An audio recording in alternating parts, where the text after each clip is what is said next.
जय गुरुदेव। Sound clear है मेरे? इसको बंद करते हैं पहले।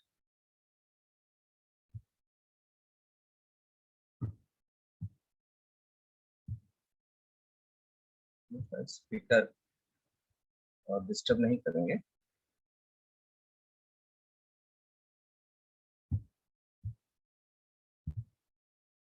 हाँ, चलो, ऑल क्लियर। सुनाई दे रहे हैं ना अच्छे से? बस, कोई डिस्टर्ब नहीं है। हाँ, आज स्पीकर को बंद कर दिया तो फिर ऐसे होने का कोई चांसेस नहीं है।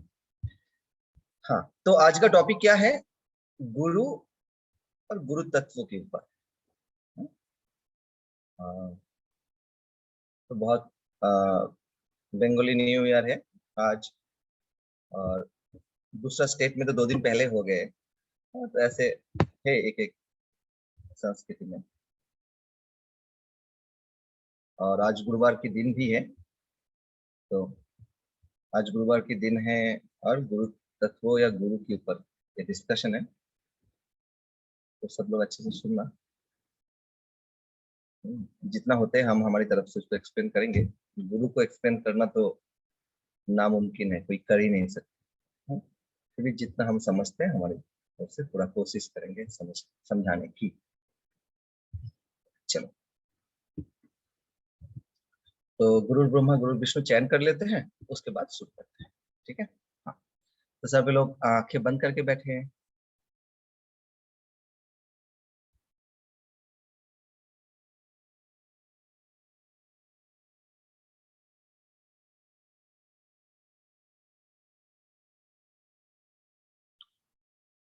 गुरुर्ब्रह्मा गुरुर्विष्णु गुरुर्देवो महेश्वरः, गुरुर्साक्षात् परं ब्रह्म, तस्मै श्री गुरवे नमः। तस्मै श्री श्री गुरवे नमः।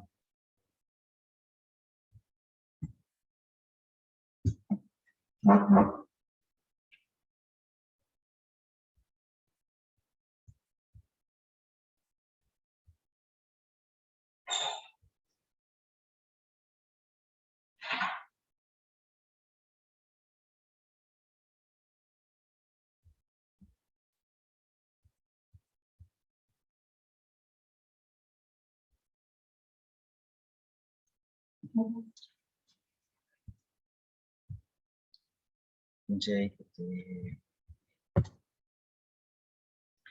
धीरे धीरे अपनी आंखें खोल लें।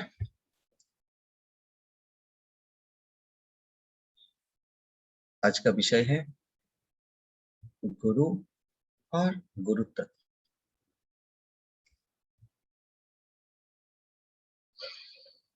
गुरु कोई शरीर नहीं है। गुरु कोई शरीर नहीं है। गु मीन्स अंधकार, रु मीन्स प्रकाश। अंधेरे में रोशनी डालने वाला गुरु होते हैं, उसको गुरु कहलाता है।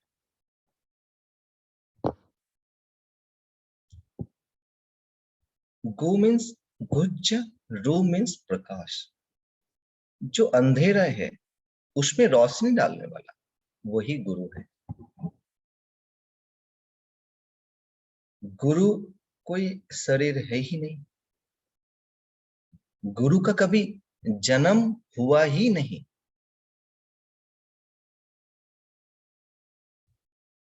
गुरु अनंत है,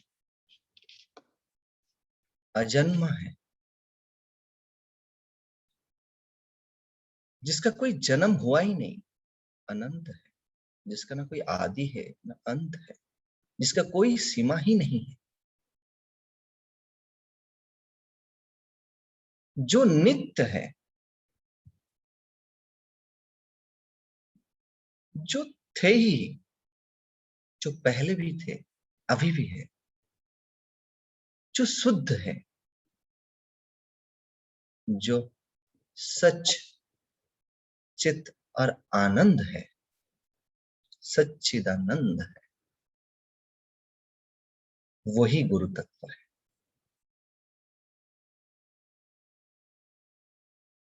जिसको एक्सप्लेन करने के लिए वाणी और भाव दोनों ही खत्म हो जाते हैं। जो वाणी भी खत्म हो जाते हैं, व्याख्या कर ही नहीं सकते, जो वापस लौट जा आते हैं।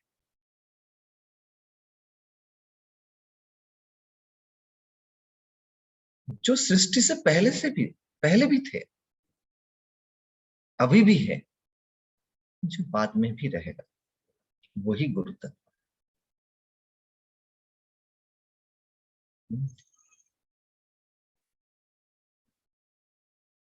जो सृष्टि से पहले भी थे। ये सृष्टि कहां से हुआ? ये सृष्टि कहां से हुआ? सृष्टि होने से पहले कहां पे समा था? किसके अंदर से आया? और सृष्टि खत्म होने के बाद वो कहां पे विलीन हो जाएगा? जहां विलीन होने वाले हैं, जहां से सृष्टि हुआ है, सृष्टि होने से पहले जिस जिसके अंदर वो सुप्त अवस्था में थे, वही गुरु तत्व है। ये सृष्टि की हर कण कण पे है, हर जगह है गुरु तत्व। ये सृष्टि ही गुरु तत्व से ही हुआ है। जो आजन्मा है, अनंत है, जो सच्चित आनंद है, वही गुरु तत्व है। जो नित्य है, हर समय थे।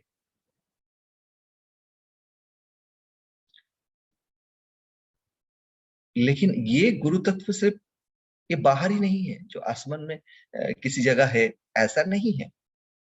ये हमारे अंदर भी है। ये हमारे अंदर भी है, जिसका जिसका जीवन और गुरु तत्व के बीच में कोई गैप नहीं है। उसी शरीरधारी को हम गुरु कहलाते हैं। समझ में आ रहे हैं? जिसका जीवन और गुरु तत्व के बीच में कोई गैप नहीं है, एक है। उसी शरीरधारी को हम गुरु कहलाते हैं। ये गुरु तत्व सिर्फ आसमान में है ऐसा नहीं है। जैसे हवा, आकाश तत्व कहाँ है? वायु तत्व कहाँ है? ऊपर है। आकाश तत्व क्या आसमान में है? या आकाश तत्व तो हर जगह में है, हर तत्व के अंदर है। हमारी बाहर भी है, हमारी भीतर भी है। वायु तत्व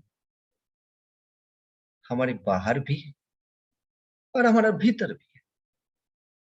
ठीक उसी तरीके से ये गुरु तत्व बाहर है, सृष्टि में हर जगह में है, हर कण कण पे है, और हमारे अंदर भी है।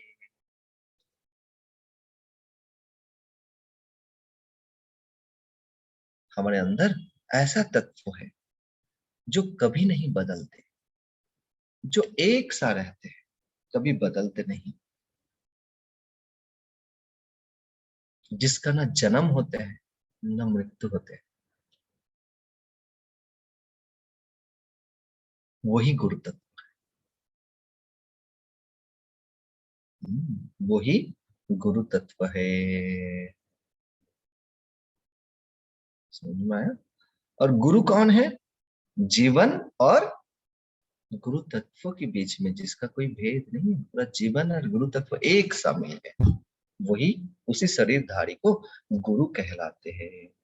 लेकिन गुरु कोई शरीर तो है नहीं, गुरु कोई शरीर नहीं है, लेकिन शरीर की माध्यम से वो अभिव्यक्त होते हैं हमारे सामने, शरीर की माध्यम से। ऐसे है ना? समझ गए? जैसे आप शिव जी को देखो, आधा चंद्रमा को शशि शेखर आए बोलते हैं, आधा चंद्रमा को सर पे लिया हुआ है, सर पे धारण किया हुआ है। शिव जी इतनी कृपालु थे, इतना दयालु है, कृपालु है, जो आधा चंद्रमा को धारण करके रखे। चंद्रमा मन का, मन के साथ उसका संपर्क है, मन का कारक ग्रह बोलते हैं, कहते हैं। अगर मन नहीं है, बिना मन से ये पूरा सृष्टि अव्यवहान हो जाते हैं, तो अभिव्यक्त नहीं कर पाते। बिना मन का इस सृष्टि को अभिव्यक्त नहीं कर सकते। तो हमारा जो चेतना का जो स्थिति है, अवस्था है ना, जागृत अवस्था, स्वप्न अवस्था, निद्रा अवस्था, पूरी अवस्था, चेतना का चार स्थिति है ना, कॉन्सियस, अनकॉन्सियस, सब कॉन्सियस, सुपर कॉन्सियस। तो ये जो सुपर कॉन्सियस जो अवस्था है ना, वही, उसी को शिव अवस्था कहते हैं।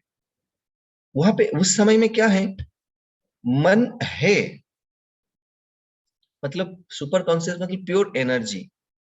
जैसे हम उसके पास पास कहते हैं, जैसे ये कॉन्सियसनेस का एक स्थिति है चार, और ये चार अवस्था है, तो तुरीय अवस्था कहलाते हैं। उस अवस्था में क्या होता है, उस अवस्था में क्या होता है, मन है, लेकिन क्या है, मन का इतना एक्टिविटी नहीं है। मन है, जैसे हम कहते हैं नो माइंड, तो मन तो रहता ही है, नो माइंड होने का कोई चांसेस ही नहीं है ना। मन नहीं, मन है, लेकिन उसका वो एकदम स्थिर है, शांत है। इसलिए शिव जी चंद्रमा को थोड़ा सा ही धारण करके रखे हैं। मन है लेकिन शांत है, उस अवस्था में तुरीय अवस्था कहलाते हैं। और गुरु मन को साथ में लेकर आके हमारे सामने अभिव्यक्त होते हैं। गुरु शरीर, शरीर में आते हैं, तो मन को साथ में लेकर आके हमारे सामने अभिव्यक्त होते हैं। तो हर गुरु, हर पैगंबर चांद को साथ में लेकर आने वाला शिव जी है। हर गुरु, हर पैगंबर चांद को साथ में लेकर आने वाला शिव जी है, जो चांद को साथ में लेकर आए, चांद को साथ में लेकर आए, है ना। और बिना चांद के शिव जी, बिना चांद के शिव जी तो स्वयं शुद्ध परमात्मा है। बिना चांद के शिव जी क्या है, तो परमात्मा है। तो क्या कहलाते हैं, जो आत्मा, गुरु और परमात्मा में कोई भेद नहीं है। तो वो गुरु तत्व हमारे अंदर भी है, गुरु में ही है, गुरु वही तो है। और परमात्मा क्या है, सिर्फ चांद का ही भेद है, तीनों तो एक ही है, कोई अलग है ही नहीं। चांद को साथ में लेकर आया मतलब मन को साथ में लेकर आया, चांद मीन्स मन को साथ में लेकर आया, वो गुरु है। थोड़ा सा जो मन है उस स्थिति, वो शिव जी है, और बिना चांद का शिव जी तो परमात्मा हो गए। तो शिव, शिव जी और गुरु में कोई भेद नहीं है, जो ही, जो गुरु है वही शिव जी है, कोई अलग है ही नहीं। और गुरु ही परमात्मा है। इसीलिए गुरु कोई शरीर तो है ही नहीं, लेकिन गुरु इतना कृपालु है, इतना दयावान है, जो मन के साथ शरीर धारण करके हमारे सामने अभिव्यक्त होते हैं, हमें ये भव्य सागर को पार करने के लिए, है ना। हमें भव्य सागर को पार करने के लिए, संसार रूपी सागर को पार करने के लिए गुरु रहते हैं। गुरु आए ही है।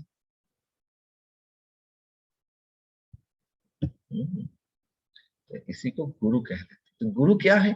गुरु कोई शरीर नहीं है, लेकिन हमारे अंदर जो छिपा प्रकाश है वही गुरु है। गुरु कोई शरीर तो नहीं है, लेकिन हमारे अंदर जो छिपा प्रकाश है वही गुरु है ना? सुनाई दे रहे? आप लोगों को आवाज ठीक से दे रहे? सुनाई? सुष्मिता दी सुनाई दे रहे? हाँ। हाँ, है ना? ये तो लाइव सेशन चल रहे, हम हर एक को तो बार बार बुला नहीं सकते। हाँ, जिसको बहुत काम है तो काम कर लो, है ना? जिसको बहुत काम है वो काम कर लो। आता गुरु कौन है? जो हमारे अंदर जो छिपा प्रकाश है वही गुरु है। जीवन में हमें बहुत सारे ऐसे हमारी परंपरा में तो सभी को हम लोग गुरु कहते हैं। जैसे जिसके पास हम ट्यूशन पढ़ते हैं उसको भी गुरु कह लेते हैं, सम्मान से। हमारा संस्कृति में ऐसे ही है। कुछ ज्ञान सीखते हैं, किसी से कुछ जानते हैं, जिसके माध्यम से हम अंधेरे से रोशनी की तरफ आते हैं। मतलब जो मुझे पता नहीं है वो जानने की, वो हम जान लेते हैं। अंधेरे से रोशनी की तरफ आते हैं, वही गुरु है। तो ऐसे बहुत सारे ज्ञान है, बहुत सारे जानकारी है, बहुत कुछ है जो हमें बहुत कुछ लोगों के साथ प्राप्त होते हैं। तो हम तो सभी को गुरु महाशय ऐसे बोल के ही बुलाते हैं। लेकिन ये सब देखे, गुरु तो है, लेकिन ये सब हमें क्या करते हैं? भरते हैं। मतलब हमें ज्ञान से भरते हैं। और सदगुरु क्या करते हैं? हमें ज्ञान से खाली करते हैं। ये सब हमें जीवन की ज्ञान देते हैं, जीविका की ज्ञान देते हैं जीवन में। और गुरु, सदगुरु हमें अपने आप को आत्मा के साथ जोड़ते हैं। ये सब लोग हमें, ये भी गुरु है, लेकिन इस सब गुरु में से सदगुरु कौन है? जो तुम्हें खाली करते हैं, वही सदगुरु। तो खाली होते तो फिर क्या होते हैं? हम खुश हो जाते हैं, हम तृप्त हो जाते हैं, हम प्रसन्न हो जाते हैं। तो ये संदेश हमें देते हैं क्या? जो तुम कोई खुशी का खोज नहीं हो, तुम खुद ही एक खुशी का स्वरूप हो। इसी भाव के साथ जो परिचय करवाते हैं वही सदगुरु है। वही कर सकते हैं जो खाली करे, है ना? तो पूरा जीवन ज्ञान प्राप्त कर लिया, ये 30 40 50 साल बाद आया, फिर ऐसे गुरु सदगुरु का सानिध्य में हम आ गए। तो गुरु क्या करे? अरे भाई जितना भरा हुआ है वो चलो उतना खाली करो, है ना? हाँ, तो गुरु पहले खाली करते हैं।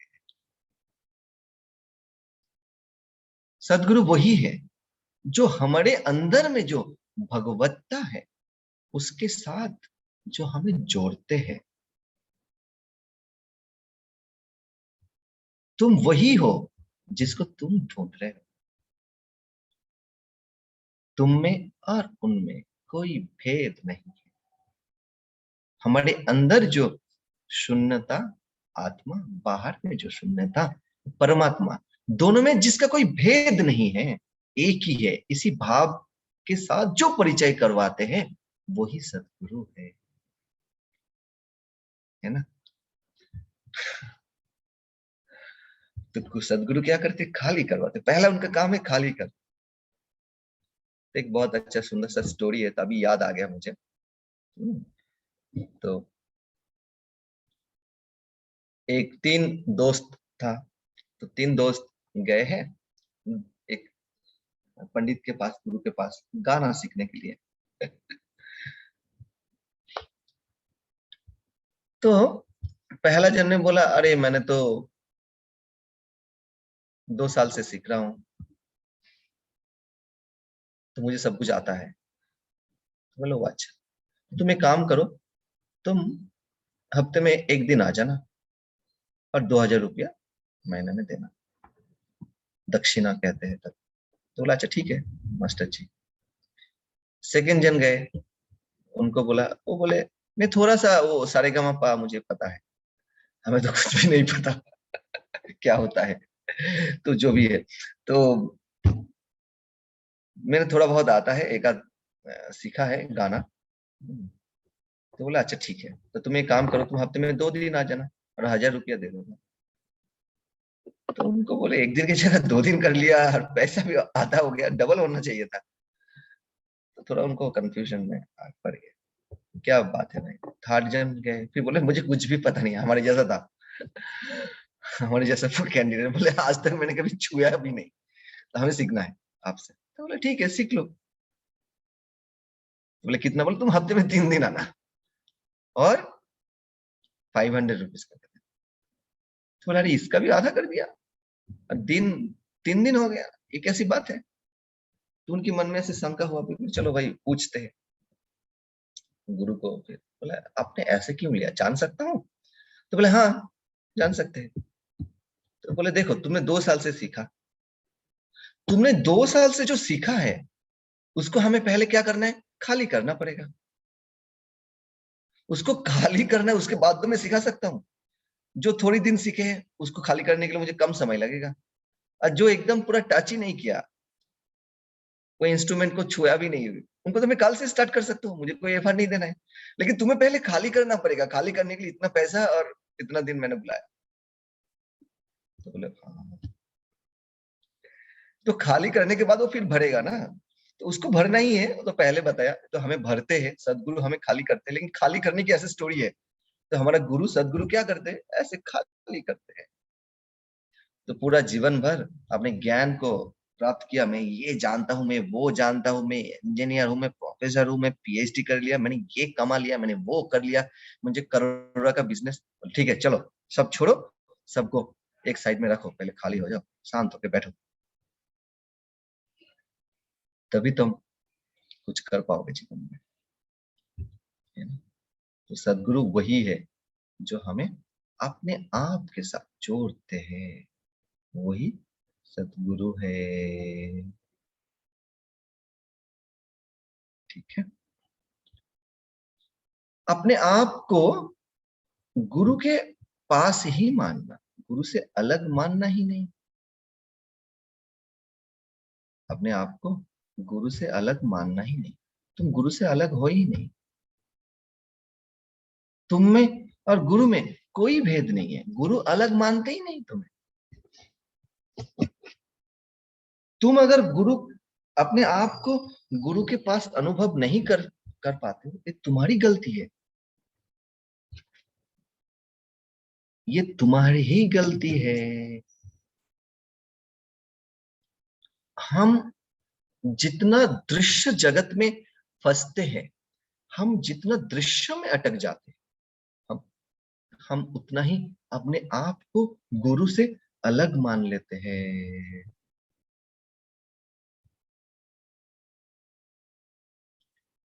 तुम अगर अपने आप को गुरु के पास अनुभव नहीं कर पाते हो, ये गलती गुरु का नहीं है, तुम्हारा भाव का है।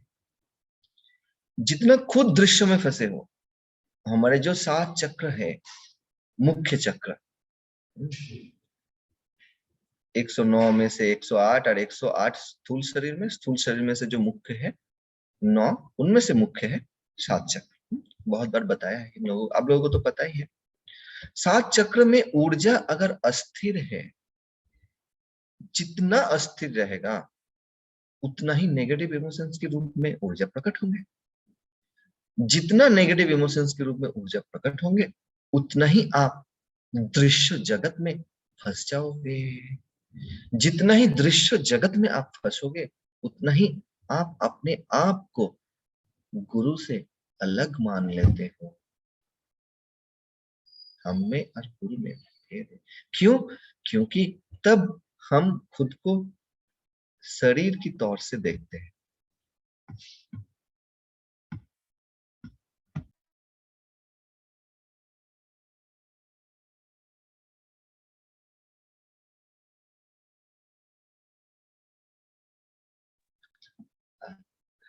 तो हमने अपने आप को शरीर की तौर से देखते हैं।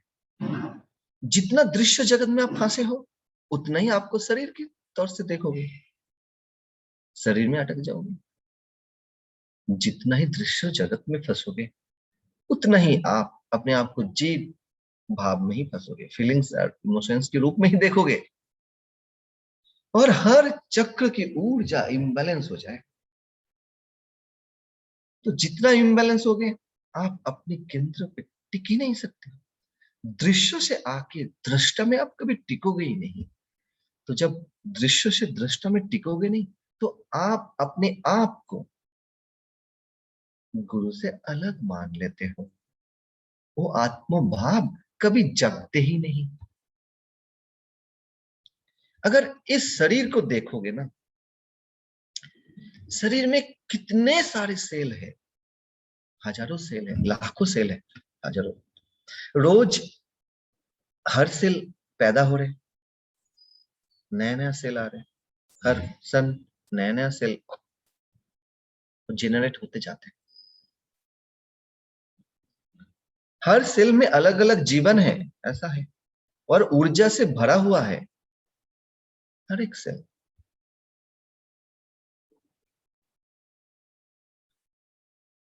तो शरीर एक नगरी जैसा है। शरीर एक नगरी है, जो कोशिका से बना हुआ है। शरीर इतना, शरीर एक नगरी है। जैसे इस धरती में इतने सारे नगर है, शहर है। धरती इस सारे शहर को लेके क्या कर रहे, पूरा सूरज के आसपास में घूम रहे हैं, है ना। पूरा सौर मंडल में चक्कर लगाते जाते हैं, चले जा रहे हैं। ठीक उसी तरीके से हमारा एक पूरा शरीर एक नगरी है, एक शहर है। इसी को हम लेके चले जा रहे हैं पूरा दिन भर। एक मधुमक्खी का अगर वो जगह देखोगे ना, क्या बोलते हैं उनको हिंदी में, तो पूरा जो एक बड़ा सा चाक रहते हैं ना, उनको क्या बोलते हैं हिंदी में, मुझे याद नहीं आ रहे। तो उनमें एक ही क्या रहते हैं, रानी मधुमक्खी रहते हैं, और पूरा उनका इंस्ट्रक्शन सुनते रहते हो सब। एक ही रहते, दो नहीं रहते। लेकिन उसी जगह से अगर रानी मधुमक्खी अगर हट जाते हैं तो पूरा मधुमक्खी भाग जाएगा, नहीं रहेगा। रहेगा, नहीं रहते। उसी तरीके से वो रानी मधुमक्खी क्या है पता है? वो आपका आत्मा है, वही गुरु तत्व है।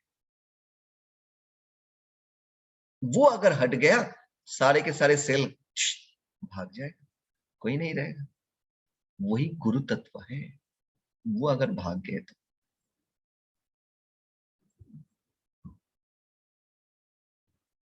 तो गुरु तत्व का अनुभव हम कैसे करें?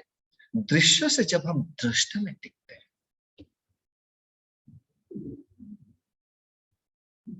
जीवन में ऐसा क्षण आते ही है जब हमें कभी ना कभी जीवन में किसी ना किसी का गुरु बनना पड़ता है, और हमें भी जीवन में कभी ना कभी किसी ना किसी का कोई ना कोई गुरु की आवश्यकता है। पड़ा ही था, कोई ऑप्शन नहीं। तो जब गुरु बनते हैं हम, तो पूर्ण रूप से बनो। पूर्ण रूप से कैसे बने? बोले अच्छे से पकड़ पकड़ के नॉलेज देंगे क्या? वो बात नहीं है। नॉलेज देना है, उपदेश देना है, तो पूर्ण रूप से दो, ठीक है, वो तो है ही। लेकिन आपने केंद्र पे टिक के दो, वो दृष्टा भाव में आके दो, दृश्य में नहीं। अहं में आके नहीं, आत्मा में आके दो। वो शरीर भाव और जीव भाव में नहीं, आत्म भाव में आने आके तो हर एक के साथ गुरु जैसा व्यवहार करो। गुरु जो करते हैं, जो बोलते हैं, वैसे करो।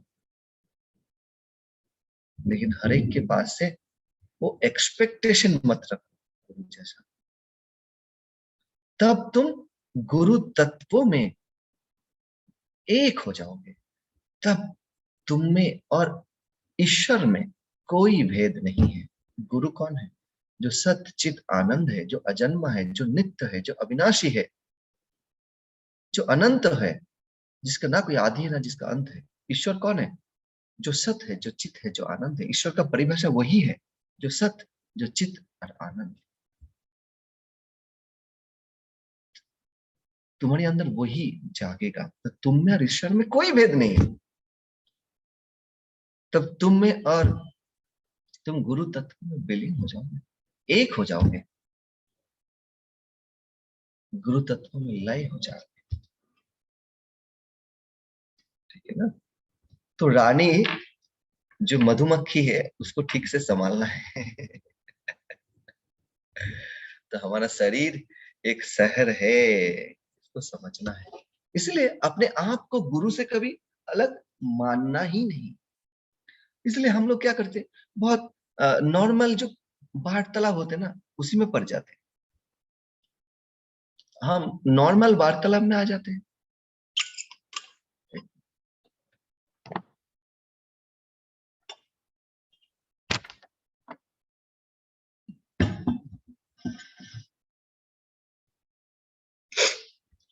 हम क्या करते, नॉर्मल वार्तालाप में आ जाते। गुरु ने हमसे बात किया, गुरु ने हमसे बात नहीं किया, वो ऐसे किया, वो वैसे किया, गुरु ने वो कर दिया, गुरु ने ये कर दिया।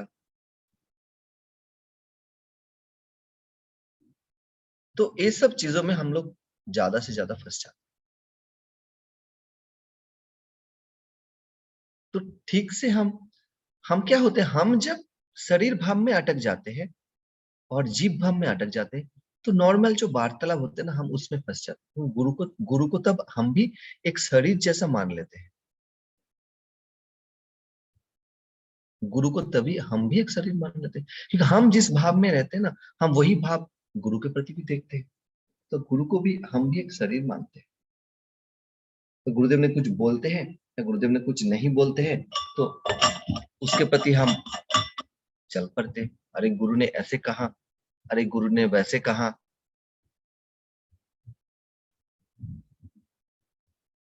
गुरु ने ये कर दिया, गुरु ने वो कर दिया, गुरु ने आज स्माइल नहीं किया, गुरुदेव ने उससे बात की।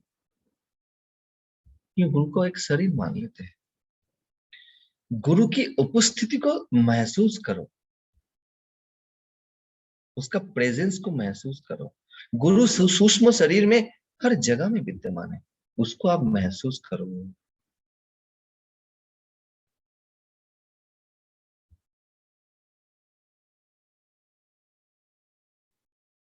लेकिन आप खुद दृष्ट दृष्टा भाव से दृश्य में अटके हो।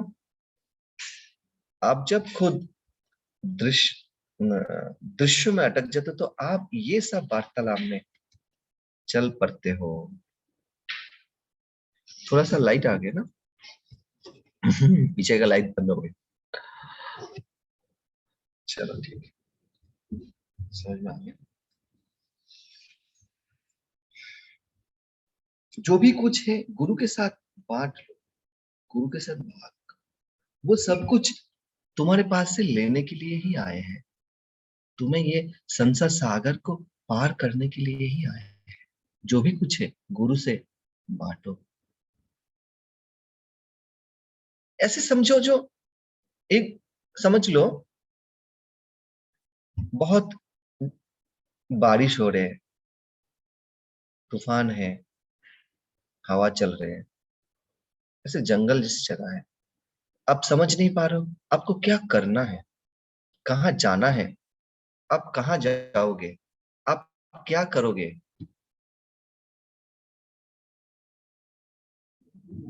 आप समझ नहीं पा रहे हो क्योंकि आपको एक आश्रय की जरूरत है, आपको एक जगह की जरूरत है, क्योंकि ये बारिश हो रही, इतना तूफान है, इतना बिजली चमक रहे, तो आपको एक आश्रय की जरूरत है, क्योंकि जंगल में और भी एनिमल्स रहते हैं जो आपको अटैक कर सकते हैं, तो आप डरे हुए हो। तो आपको दूर में एक जगह मिला, एक घर दिखाई दिया, एक रोशनी दिखाई दिया, तो आपके मन में थोड़ा सा शांति मिली, मन में शांति मिला। क्या, चलो थोड़ा सा शायद हमें एक आश्रय मिल जाएगा, हमें एक जगह मिल जाएगा। ये जगह ही हमारे जीवन में गुरु बन के आते हैं। गुरु वही है,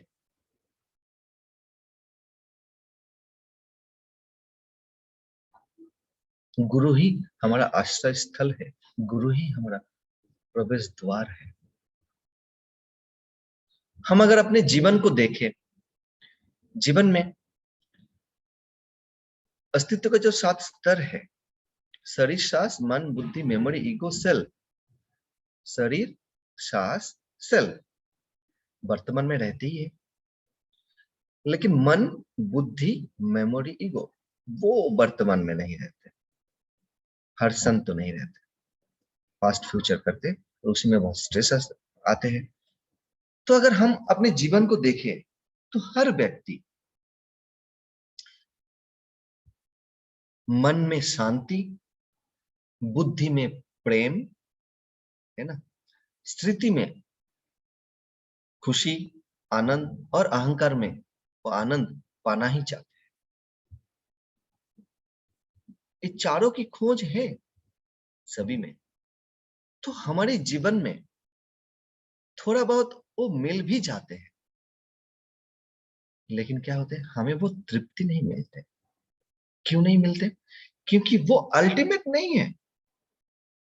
जैसे एग्जांपल दे, अगर आप समझ लो आप एक कंपनी में जॉब कर रहे हो, ठीक है ना, एक कंपनी में जॉब कर रहे हो, तो कंपनी का जो मैनेजर है उन्होंने आपको बताया, वाह बहुत अच्छी बात है, आपने इतना इतना अच्छा से काम किया है, तो आपने इतना अच्छे से काम किया है, कंपनी बहुत प्रॉफिट किया, बहुत खुश है। तो आपको क्या करते हैं, आपको थोड़ा सा पेमेंट बढ़ा देते हैं, तो आपका जो सैलरी है उससे 10,000 रुपीज बढ़ जाएगा पर मंथ। तो आपको लगेगा वाह ढींग का चिक्का, 10,000 बढ़ गया अगला महीना से, वाह। तो क्या करेंगे, 5,000 का रिकरिंग ढूंढ लेंगे, कर लेंगे, बैंक में इधर उधर इंटरेस्ट देख ले शुरू कर देंगे, और 5,000 जाके दे देंगे घर में, घर में खर्चा करेंगे, तो जो मेरा इच्छा है वो पूरा हो जाएगा, है ना। तो बहुत खुश हो। दूसरा दिन ऑफिस आया, ऑफिस में बात करके देख रहे, ओ बाबा सभी का पेमेंट बढ़ गया, सिर्फ मेरा नहीं, सभी का बढ़ा। अच्छा, तो आपने जाना, आपके साथ ही नौकरी करने वाला, आपकी टेबल में सामने बैठने वाला आदमी का 15,000 हो गए, तो आपका उसका 15 हो गया। अरे आप भाई, आपको जो मिल रहा था उससे बढ़ के 10,000 एक्स्ट्रा मिल रहे, आप खुश नहीं हो? जैसे दूसरे का 15 सुन लिया, तो सोचने लगे अगर 15 होते तो रिकरिंग महीने में हमने डिपॉजिट हम 10,000 करके करते, तो साल में 1,20,000, 10 साल नौकरी करते तो 12 लाख हम ऐसे ही कमा लेते, वैसे हिसाब करते, फिर बैंक में क्या हो गया, बैंक के वाले बहुत है यहाँ पे, इंटरेस्ट के साथ वो मिल जाते, तो 15 होता तो शायद अच्छा हो जाता। तो उनका खुशी था, लेकिन जैसे उन्होंने सुन लिया दूसरे लोगों को, क्या? दूसरे लोगों को उससे ज्यादा मिल गया, वो खुशी चले गए।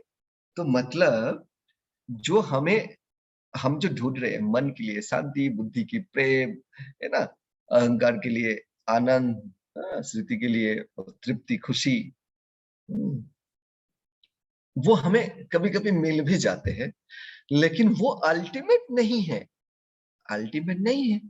इसीलिए वो थोड़ी सी सन हमें देते हैं, उसके बाद गायब हो जाते हैं। समझ में आ रहे हैं ना एग्जाम्पल? जैसे आप लोगों में से किसी ने क्या कर रहे, ऊपर सीलिंग की तरफ देख रहे हैं। हम तो बार बार कैमरा घुमा के वही देख रहे हैं। कोई कोई लोग क्या कर रहे, फोन में बातें कर रहे हैं।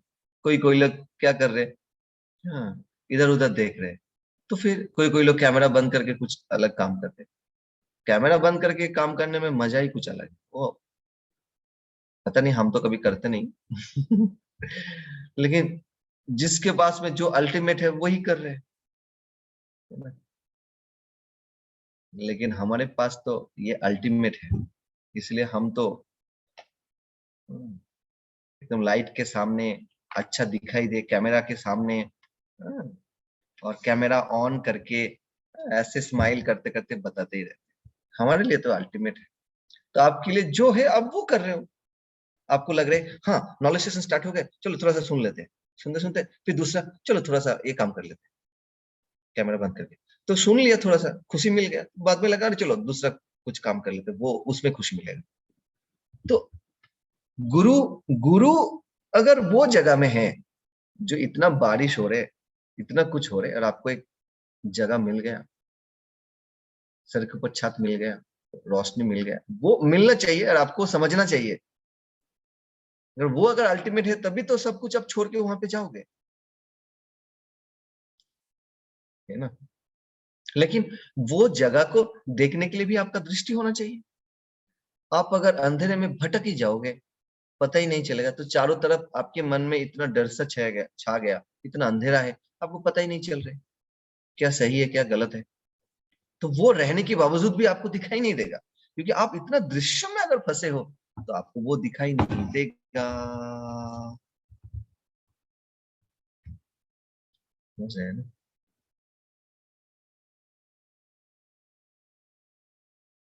रास्ते, समझ लो एक सीढ़ी के ऊपर चल रहे हैं, ऐसे साबुन का सीढ़ी बनाया रखा है, और ऊपर से पानी बरस रहे हैं, पानी गिर रहे हैं। तो सीढ़ी साबुन का है और पानी भी गिर रहे हैं। आपको बताया चलो भाई चलना शुरू करो, चलो चलना स्टार्ट करो। आप जितना ही चल रहे हो उतना ही फिसल के आ रहे हो।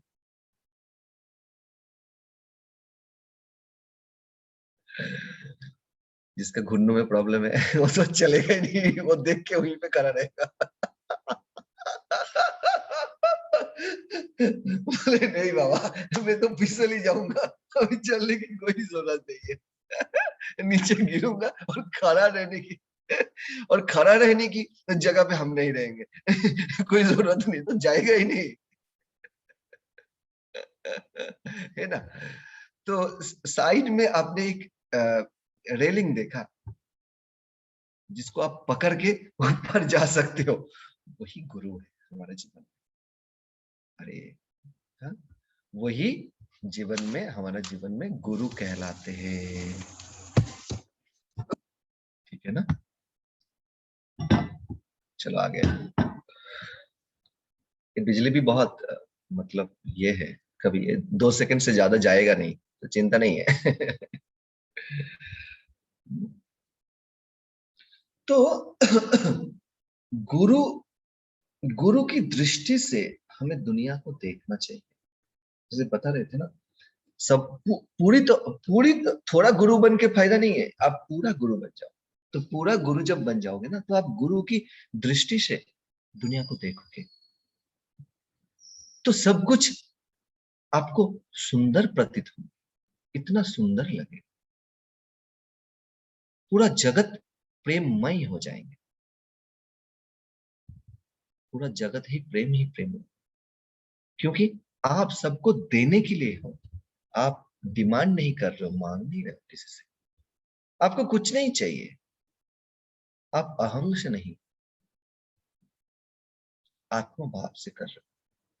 आप खुशी पाने के लिए नहीं, आप खुश होके कर रहे हो। आप कुछ पाने के लिए नहीं कर रहे हो, आप देने के लिए कर रहे हो। तब क्या होगा?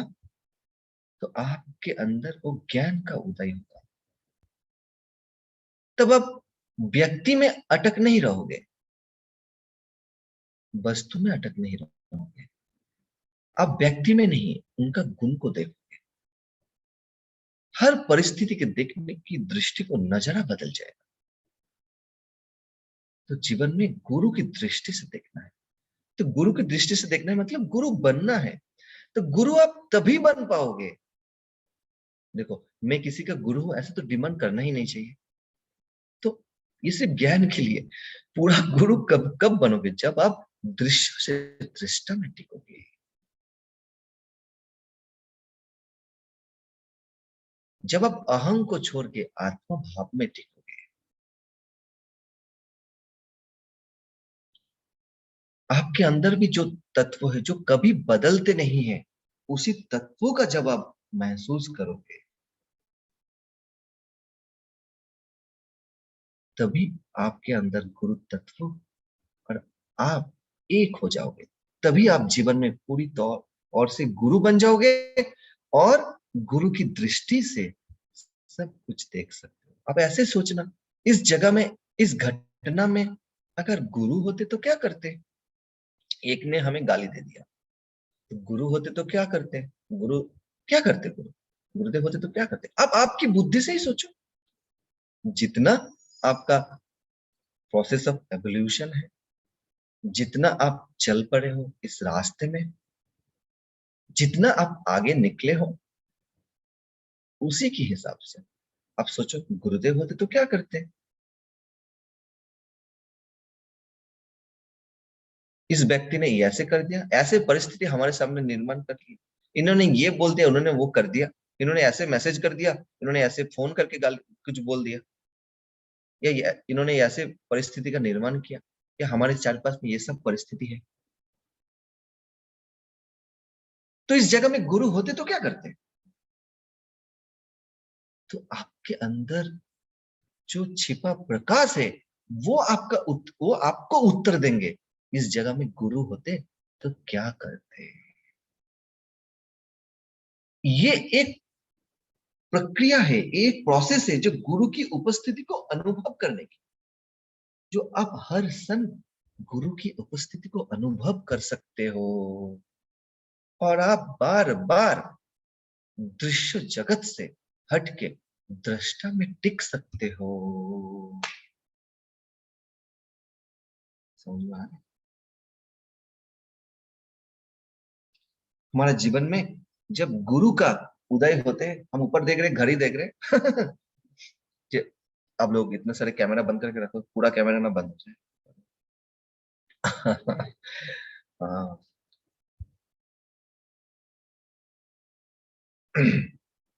जब हमारे जीवन में गुरु का उदय होता है तो क्या होते हैं? ज्ञान का उद्भव होता है, ज्ञान रक्षा होते है, ज्ञान का उदय होता है। हमारे जीवन में जो गुरु का आविर्भाव होते हैं, ज्ञान रक्षा होते हैं, ज्ञान जगते हैं। देखो, अस्तित्व के जो हमारा 7 स्तर है, जो पहला 4 स्तर है ना, पहला जो 6 स्तर है, 4 नहीं, पहले 2 को छोड़ दो तो 4 बच जाते हैं। क्या क्या? मन, बुद्धि, मेमोरी, ईगो। ये 4 है। तो इस 4 से जितने सारे समस्या आपको दिखाई देगा, ये 4 अगर वर्तमान में नहीं है तो ज्ञान कभी जागेगा ही नहीं, क्योंकि आप दृश्य में अटके हो। मन मन के अंदर स्ट्रेस है, मन दुखी है, मन पास्ट और फ्यूचर करते हैं, पास्ट की घटना को लेके सोचते हैं, फ्यूचर की घटना को लेके भयभीत होते हैं। तो आपका अनाहत चक्र हिलते जाएंगे। तो मन के ऊपर स्ट्रेस, तनाव आ जाता है, मन में कंफ्यूजन आ जाता है, स्ट्रेस आ जाते हैं। तो मन वर्तमान में होते ही नहीं, तो हमारे अंदर वैराग्य कभी जगते ही नहीं है। तो आपके अंदर वैराग्य के उदय नहीं हुआ, तो मन कुछ इच्छा करते हैं तो उसी के जड़ से पीड़ित हो जाते हैं। ये होना चाहिए, वो नहीं होना चाहिए, ये करना चाहिए था। तो मन वर्तमान में नहीं है, मतलब प्रेजेंट में नहीं है। अगर तो खुशी नहीं जगा तो वैराग्य कभी आएगा ही नहीं। वैराग्य क्या है? इच्छा की जड़ से पीड़ित ना होके आप उसको अमन करना, उस इच्छा के पीछे करना, या इच्छा की जड़ से पीड़ित ना हो के आप कुछ भी कर रहे हो जीवन में, वही वैराग्य है। और प्रेजेंट मोमेंट में रहना ही वैराग्य है। वर्तमान में आप तभी रह पाओगे जब आप प्रेजेंट में रहोगे, तो वैराग्य की उदय नहीं होगी। बुद्धि जब वर्तमान में नहीं होते, बुद्धि के लेवल में स्ट्रेस है, तो बुद्धि डाउट करेंगे, ये अच्छा है ना वो अच्छा है, ये करना चाहिए ना वो करना चाहिए, ये अच्छा रहता तो ना वो अच्छा रहता ये व्यक्ति अच्छा है ना वो व्यक्ति अच्छा है। तो ऑल टाइम ऐसे सोचते, लेटेस्ट मॉडल क्या है, लेटेस्ट मोबाइल, लेटेस्ट बाइक, सब कुछ लेटेस्ट क्या है, लेटेस्ट क्या है, अच्छा क्या है, ये वो अच्छा क्या है, ऐसे सोचते रहते। और बुद्धि की लेवल में स्ट्रेस आते तो बुद्धि ऑल टाइम डाउट करते हैं, ये करो ये वो करो, पूरा जीवन में, हर जगह में, हर स्थिति में डाउट, संशय, संकल्प लेते तो भी विकल्प आ जाते, ये करूं वो करूं, ये करूं वो करूं, समझ ही नहीं पाते, सही निर्णय ही नहीं ले पाते, इसलिए विवेक कभी जागृत नहीं होते। विवेक कहां से आएंगे, बुद्धि फंसे हुए है। बुद्धि रजोगुनी है तमोगुनी है, बुद्धि में स्ट्रेस है, सत्वगुणी बुद्धि होते ही नहीं। क्या सही है क्या गलत है उसकी फैसला कर ही नहीं पाते, वो विवेक है, तो विवेक कभी आता नहीं। स्मृति प्रेजेंट में नहीं है, उसमें भी स्ट्रेस है। स्मृति तो पास्ट में ही होती है, इसलिए तो उसको स्मृति कहते हैं। लेकिन आप पास्ट को छोड़ नहीं पा रहे, छोड़ नहीं पा रहे, छोड़ नहीं पा रहे। स्मृति में स्ट्रेस है, अटके रखे हो। अतीत की घटना से कुछ हमें शिक्षा लेना है जीवन में, तो कोई गलत नहीं है, वो सोचना ही है। लेकिन अगर आप उसमें अटक गया, उसी में जितने सारे दिक्कत आते हैं, तो स्मृति उसको छोड़ ही नहीं पाते, तो स्मृति में स्ट्रेस आ गया। स्मृति में स्ट्रेस आ गया तो वो सठ संपत्ति कभी जगते नहीं, ज्ञान का उदय होता ही नहीं। अगर आपको ईगो में स्ट्रेस आ गया, अहंकार में स्ट्रेस आ गया, तो आप तो नेचुरलनेस खो दिए। जब हम अपने आप को समुष्टि से अलग कर लेते हैं, वही तो ईगो है, और मैंपन आ जाते हैं, जो मेरा क्या होगा, मुझे क्या मिलेगा, मेरा क्या फायदा होगा, मुझे क्या लाभ होगा, ये सारे तो अहंकारी है, अहंकार का फ्लेवर है। तो नेचुरलनेस हम खो देते हैं, नेचुरलनेस से दूर चले जाते हैं, तो वो ईगो है। तो देखो ये चारों चीज आपको दृश्य में अटक देंगे, दृश्य में अटक देंगे। तो चारों चीज जैसे आपको दृश्य में अटक दिया, तो क्या होते हैं, तो आप दृश्य से दृष्टा में आ ही नहीं पाओगे। तो चारों की चारों जो अस्तित्व के स्तर है, वो इम्बैलेंस है। इसकी वजह से हमारा जो मुख्य 7 चक्र है वो भी इम्बैलेंस होगा, तो आप दृश्य में ज्यादा से ज्यादा अटकोगे, केंद्रों पे टिक ही नहीं पाओगे, दृष्टा में आ ही नहीं पाओगे। जब तक आप दृष्टा में आ नहीं पाओगे, तब तक आपके अंदर ज्ञान की उदय होगा ही नहीं।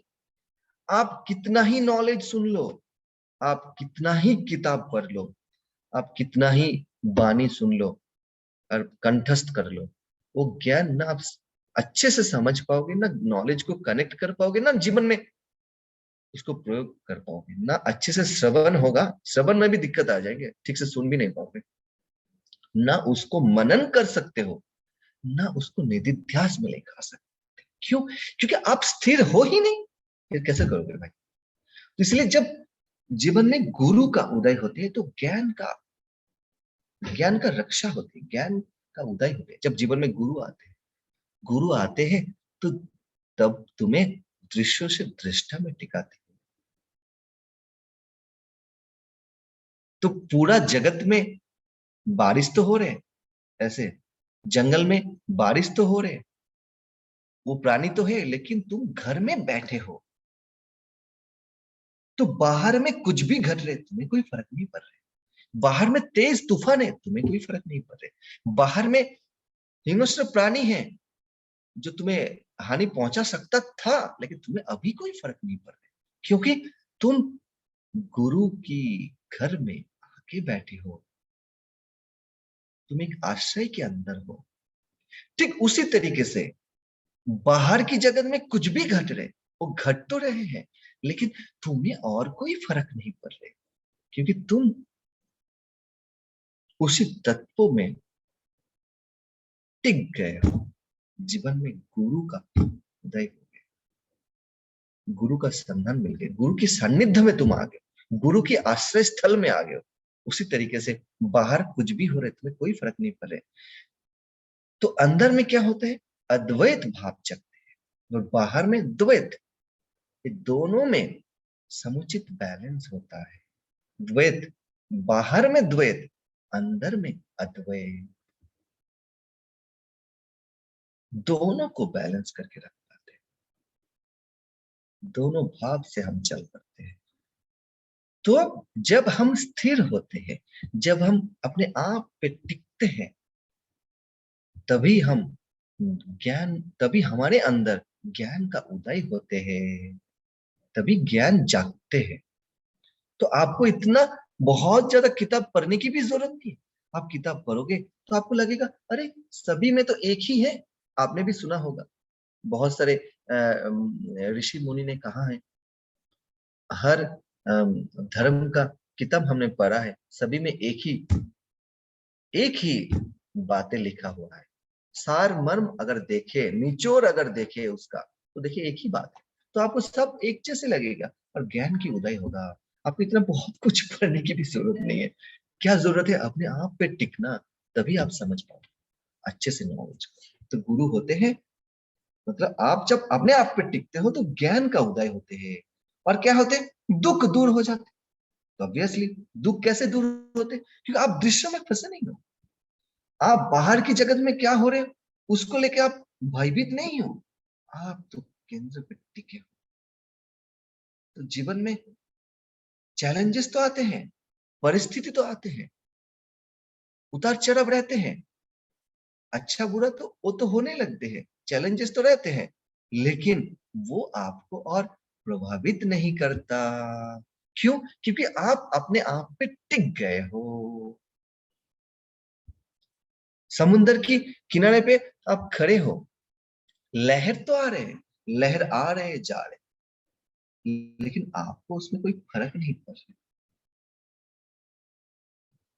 ठीक उसी तरीके से आप अपने केंद्र पर टिक के तो दुख भी दूर हो जाते, आपको छू नहीं पाते। दूर हो जाते मतलब वो आपको कुछ प्रभावित नहीं करते।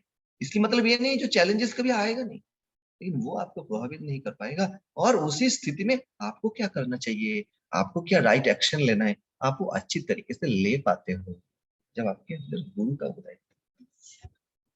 और क्या होते, मन में अभाव चले जाते, अभाव अभाव नहीं होते, प्राचुर्य आते, हमारे अंदर अभाव चले जाते और बहुत प्राचुर्य आते, मतलब क्या बोलते हैं उसको, आप समृद्ध हो जाते। अभाव मतलब हम सिर्फ ऐसे सोचते हैं मनी, अरे मनी ही सिर्फ धन नहीं है, धन तो अष्ट लक्ष्मी है। वो धन, लक्ष्मी सिर्फ ये लक्ष्मी नहीं है, आपका वैभव। आपके पास लाखों करोड़ों रुपया है, फिर भी आप अभाव बोध कर सकते हो। और आपके अंदर ये सब कुछ नहीं है, फिर भी आप वो भाव से पूर्ण हो सकते हो जो हमारे पास सब कुछ है। ये भाव ही धनी कहलाते हैं, यही धन है। हम लक्ष्मी को लक्ष्य बनाते हैं, तो वो जो धन हमारे हाथ में लगता है, धन लक्ष्मी, वो हम सही तरीके से यूज भी नहीं कर पाते जी, सिर्फ वही धन नहीं है।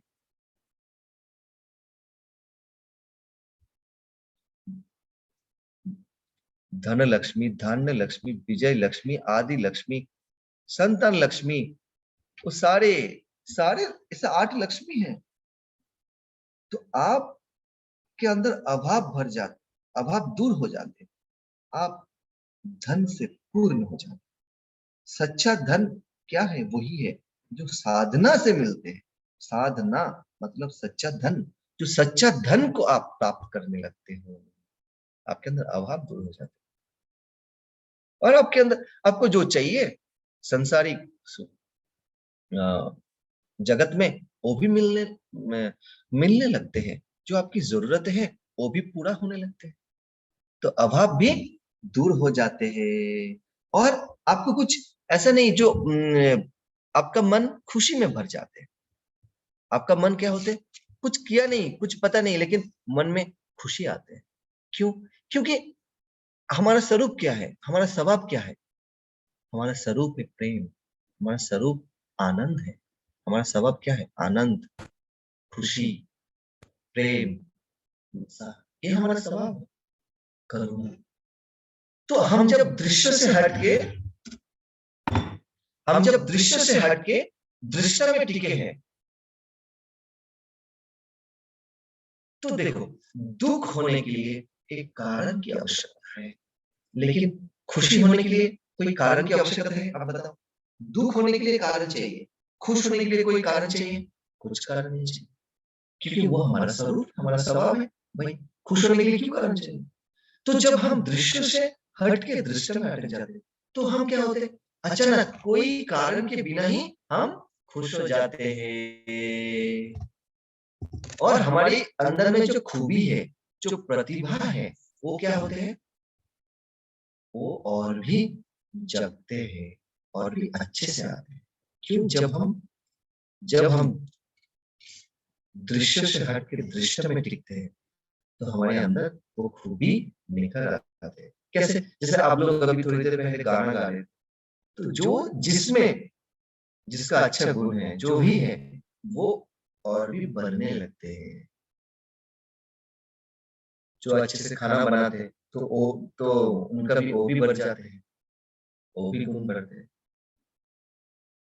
जो अच्छा से बोलते हैं, तो वो भी और भी अच्छे से बोल पाते हैं। जो गाना गाते हैं, तो और भी अच्छे से गाना गा सकते हैं। जो भी है, हमारा जो भी प्रतिभा है, वो धीरे-धीरे क्या होते हैं? अपनी जगह में और भी बढ़ जाते हैं। तो ये 5 चीज़ होते हैं हमारे गुरु। जब हम गुरु का आविर्भाव हमारे जीवन में होते हैं, सद्गुरु का। क्योंकि सद्गुरु हमें क्या करते हैं? सद्गुरु तो हमें खाली कर दिया। तो गुरु कौन है? तो दूसरा एंगल से अगर देखें, गुरु ज्ञान और प्रेम, ये दोनों के अलावा कुछ नहीं है। गुरु ज्ञान है और प्रेम। गुरु जिसके अंदर ज्ञान और प्रेम में कोई गैप नहीं, वही गुरु है। जिसके अंदर ज्ञान और प्रेम में कोई गैप नहीं। अगर ऐसे देखा जाता है, तो ज्ञानी व्यक्ति प्रेममय हो पाते हैं, और प्रेममय व्यक्ति ज्ञानी हो सकते हैं। दोनों, कोई गैप नहीं, वही गुरु है।